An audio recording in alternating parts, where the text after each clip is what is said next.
Hey, good morning, everybody. It's Comic Artist Pro Secrets. It's me, Ethan Van Sciver. You knew that. You clicked on the right video. I saw this morning. I don't know if you're paying any attention right now, but I was just telling my wife, now is the time to make Comicsgate videos. It is all out war right now, just because Glenn from the Comics Palace, he's a famous retailer. Now he's famous. Made a video explaining that comic book stories aren't as good as they used to be because so many of the current crop of writers are writing themselves into these characters.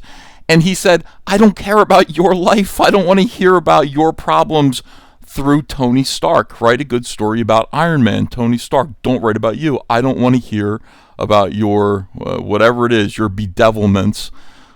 Please just do what you're supposed to do and write these characters the way that they're supposed to be written. But here's the little secret about that. As I pointed out a few times before, according to a study that Lego did about the difference between how boys play and how girls play, women just, when it comes to fantasy, they're not really capable of writing the way that men write or for men.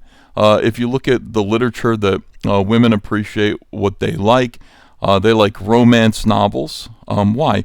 Because usually the lead female character in a romance novel is kind of a blank slate that they can project themselves into, and the male character that they is fixated upon in the novel is somebody who is overly romanticized and idealized. Really. You look at something like Twilight or even Harry Potter, which I think is written for a mostly female or female-brained audience. Harry Potter's nothing special. He's just the center of attention. Bella in Twilight, nothing special, just the center of exaggerated attention. And that's really the way women want to read stories, and that's how women mostly write stories. And so when women came in and started writing these comic books that were fiction for males, some dissonance happened there because men aren't used to. Men knew who these characters already were. The characters didn't need to reflect them or anyone they knew. Wolverine is Wolverine. He isn't the writer. Batman is Batman. He isn't the writer du jour. So anyway, this has been the source of at least 15 years worth of conflict in comics, and I've centered it down to one particular source here, somebody who's been gaslighting quite a bit, while Glenn from Comics Palace is pointing out that he's having trouble selling these comics. You have the gaslighter-in-chief, Heidi McDonald, comics ace over at the Comics Beat, the queen of the corrupt comic book media. She's out there gaslighting and trying to get people to, I don't know what, say something positive right now while they are, all retweeting Glenn and his video. And then Mark Miller did an interview with Glenn. You got to check out my video from yesterday. It's just extraordinary. All right.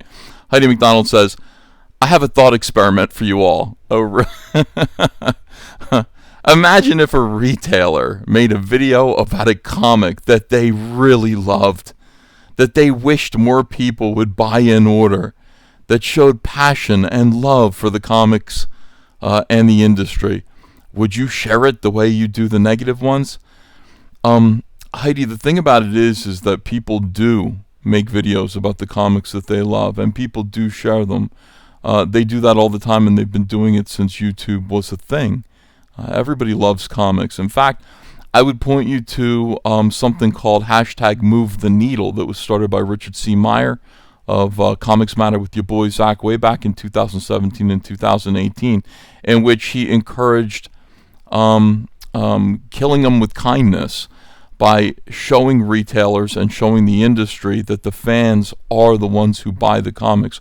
They're the ones to whom their interests need to be pandered to. In other words, like whatever the fans say, they should kind of be heeded and not disrespected the way that people like Heidi and her friends kind of do.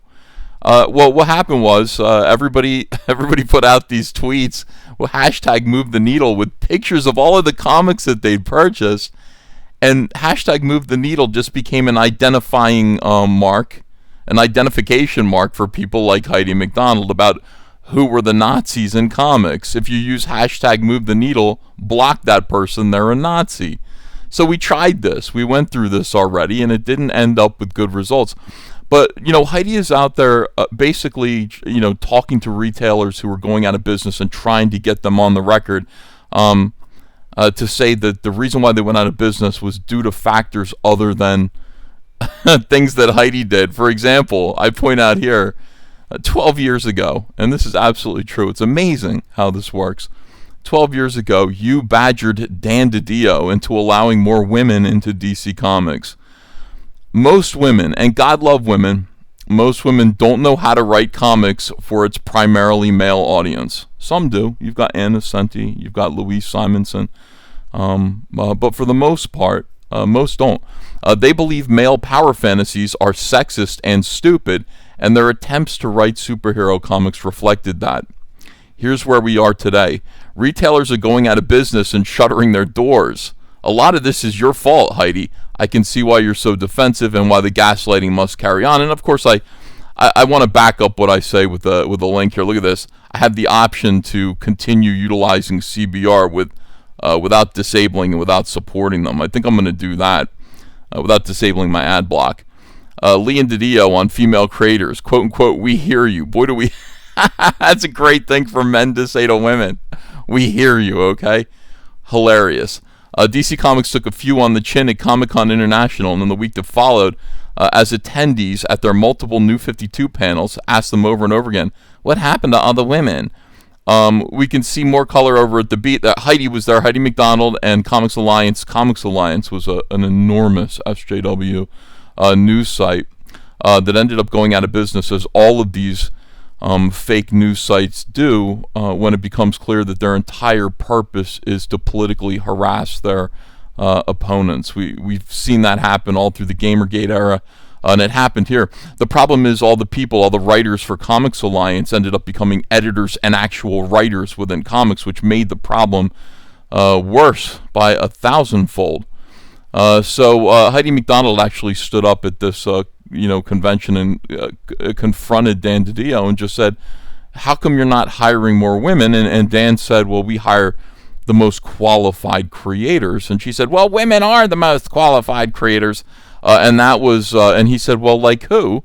And that was Heidi and her friends' opportunity to stand up and demand that her friends, who are SJWs and radical intersectional feminists, were all given jobs at DC Comics, and they were, and henceforth and forever, this has been the end result of all that. So 12 years ago was really the start, and the problem for Dan, who I think Dan DiDio was one of the best stewards of DC Comics.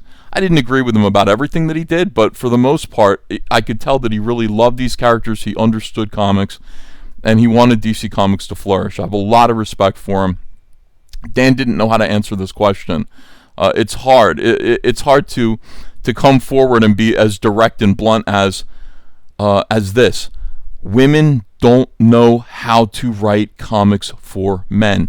95% of our audience is male. Unless these women want to learn how to write superhero comic books for our overwhelmingly male audience, we don't have a use for them. There's no reason why we would hire them to come here and write, Batman or anything like that. Well, Dan didn't know how to do that. That sounded sexist, which maybe it is, but it's true. And so he ended up having to basically fill the industry with these Tumblerinas, these people who really are not qualified to do this work. And this has been the end result, just a downhill nightmare for retailers who have to essentially sell this stuff. Just remember this. I mean, this is the thing. This is why they're so angry with the retailers right now. The retailers actually are their customers. In the comic book industry, all the professionals have to do is appease the publisher, their editors, right? And all the publishers have to do is sell directly to the retailers. So if they can convince the retailers to buy 100 copies of, intersectional feminist Incredible Hulk, Well, that's great. That's their job's done. But the problem is the retailer is stuck now, having to try to convince his customers to purchase the books that he purchased from Marvel at a much inflated price.